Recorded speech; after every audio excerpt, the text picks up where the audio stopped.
সাধারণ মানুষ সচেতন হয়, সাধারণ মানুষ সচেতন থাকুন।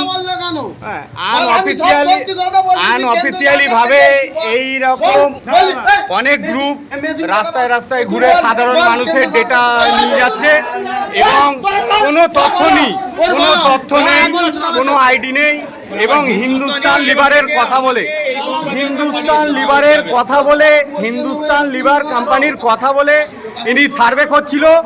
যখন পঞ্চায়েতে খবর দেওয়া হয়েছে তখন বলছে আমাদের হিন্দুস্তান লিভার কোম্পানির সাথে কোনো সম্পর্ক নেই এবং ট্যাপে করে উনি সমস্ত রকম মানুষের ডকুমেন্টস নিয়ে ওটাকে কোথাও পাঠাচ্ছে, আধার কার্ড থেকে ল্যান্ডমার্ক থেকে, এবং প্রত্যেকটা জিনিস নিখুঁতভাবে তুলে নিয়ে ওনারা কোথাও পাঠাচ্ছে, যেটা ধরা পড়েছে আমাদের বিষ্ণুপুর 1 নম্বর ব্লক, কলকাতা 104, আমগাছিয়া দক্ষিণ পাড়াতে।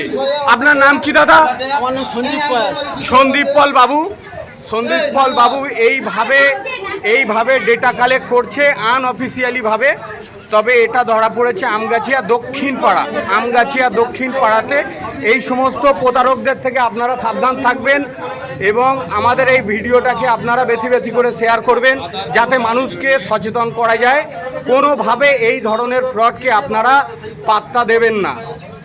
আপনারা ভালোভাবে দেখে নেন, ভালোভাবে দেখেন, আনঅফিসিয়ালি ভাবে আপনারা দেখে নেন কীভাবে এনারা সার্ভে করছে। না থানার পারমিশন আছে, না বিডিওর পারমিশন আছে, না কোনো পঞ্চায়েতের পারমিশন, না লোকাল পারমিশন। আনঅফিসিয়ালি ভাবে ওনারা এই রকম